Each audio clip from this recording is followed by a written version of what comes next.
Praise the Lord. जय मसीह की। एक बार फिर से प्रभु का धन्यवाद हो। विश्वास करता हूँ कि आप और आपका परिवार और आपके घर के लोग सुरक्षित होंगे, क्योंकि प्रभु हमारा रक्षक है, वो हमारी ढाल है, वो हमारी रक्षा करने वाला प्रभु है।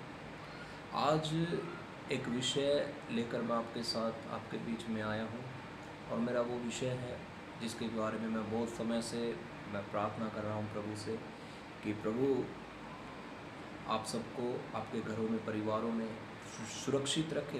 ये तो है ही है, लेकिन एक और मेरा विषय है प्रार्थना का। मेरी प्रार्थना है कि प्रभु आपको सुरक्षित रखे और उसके साथ साथ आपका मसीह जीवन भी सुरक्षित रहे। आमीन।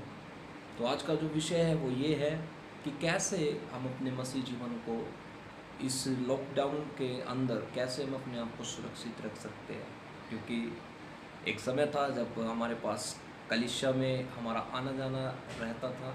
एक समय था कि हम कलीसिया में हर रविवार जमा होते थे, और एक समय था हम घर में कॉटेज मीटिंग्स में हम सब मिलते थे और प्रभु के वचन से मैं आप लोगों को सिखाता था। लेकिन अब जो समय है वो ये है कि हम कैसे, अब ये सब चीज़ें नहीं है हमारे पास। कलीसिया में हमारा आना जाना नहीं हो रहा है, मीटिंग्स में हम मिल नहीं रहे। तो अब सवाल ये बनता है कि हम अपने जीवन को कैसे, अपने मसीह जीवन को कैसे सुरक्षित रखें, कैसे उसकी देख रेख रखें। और ये बहुत ज़रूरी है। मैं उन लोगों से विशेष करके बोलना चाहता हूँ जो इस लॉकडाउन के अंदर अपने जीवन को एक गैर मसीह की तरह, एक लापरवाही व्यक्ति की तरह अपने जीवन को जी रहे हैं। वो बहुत गलत है, उसको ना करें। क्योंकि चारों तरफ का माहौल और सिचुएशन देखकर आप समझ जाइए कि परमेश्वर कैसे मूड में है, या कैसे परमेश्वर ने परिस्थितियों को बना दिया है ना।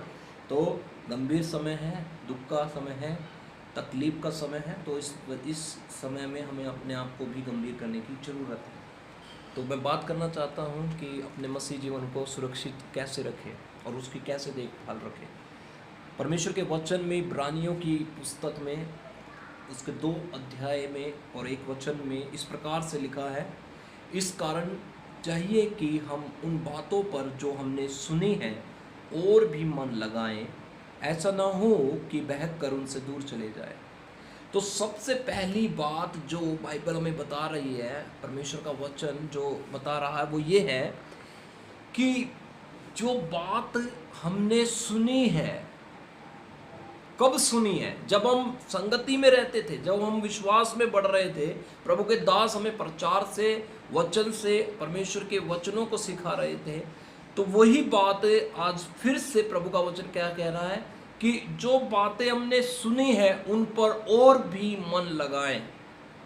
तो और भी मन लगाना है। वो बातें जो आपको कलीसिया ने सिखाई है, जो बातें आपके पास्टर ने आपको सिखाई है, मैंने आपको सिखाई है, उन बातों पर और मन लगाए। क्या थी वे बातें? क्या हमें सिखाया गया था? हम हर रविवार कलीसिया में जमा होते थे। हम क्या क्या देखते थे कलीसिया में? क्या करते थे? हम देखते थे कि कैसे हम आत्मा और सच्चाई में प्रभु की आराधना करते हैं।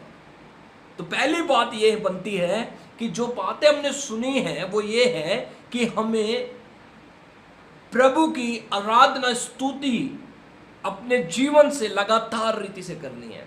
दूसरी बात, जब हम कलीसिया में जमा होते थे तो और हम क्या करते थे?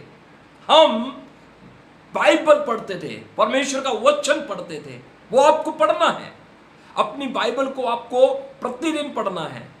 तीसरी बात जो हम कलीसिया में जमा होकर करते थे वो थे कि हम अपना पर्सनल डिवोशन करते थे, प्रार्थना करते थे। वो करनी है आपको, अपने परिवार में, अपने घर में, अपने घर के कमरों में, एकांत स्थान पर प्रभु के साथ संगति करनी है। Come on, yes. चौथी बात जो हम कलीसिया में करते थे, अपने दान और दशवांश को प्रभु को अर्पण करना है। वो आज भी करना है। आमीन। और यही बातें हैं जो हमारे मसीह जीवन में हमें कभी भी घटने नहीं देगी, हमारे विश्वास में कभी घटने नहीं देगी, हमारी बरकत में कभी घटने नहीं देगी। मैं बताना चाहता हूं, लॉकडाउन है, लोगों के पास प्रॉब्लम है, हर समस्या है, खाने की समस्या होगी लोगों के पास, पहनने की समस्या होगी लोगों के पास, लेकिन प्रभु का धन्यवाद करना है कि प्रभु ने हमें अभी तक संभाला, हमें कोई कमी नहीं होने दी है। आमीन, हालेलुया। और प्रभु आगे भी हमें कमी नहीं होने देगा, क्योंकि परमेश्वर हमारे मांगने से पहले हमारी जरूरतों को जानता है। और परमेश्वर का वचन भी हमें इस प्रकार से बताता है। याकूब की पत्री 4 अध्याय उसका 8 वचन लिखा है, परमेश्वर के निकट आओ तो वह भी तुम्हारे निकट आएगा। हे पापियों, अपने हाथ शुद्ध करो, और हे दुचिते लोगों, अपने हृदय को पवित्र करो। Praise God, hallelujah. तो वचन में लिखा है, परमेश्वर का वचन भी हमें सम्मति देता है कि हमें प्रभु के निकट आना है। तो ये बातें जो मैंने आज आपसे की है, ये बहुत ही जरूरी है, और आप यही करते रहेंगे, मैं विश्वास करता हूँ कभी भी आपकी बरकत, कभी भी आपकी आशीष कम नहीं होगी। मैं आप लोगों के लिए लगातार प्रार्थना कर रहा हूँ चर्च, परमेश्वर हमें जल्दी मिलाएगा, और हम जल्दी मिलेंगे, प्रभु की बड़ी बड़ी महिमा और गवाही को हम प्रभु को अर्पित करेंगे। God bless you. जय मसीह की।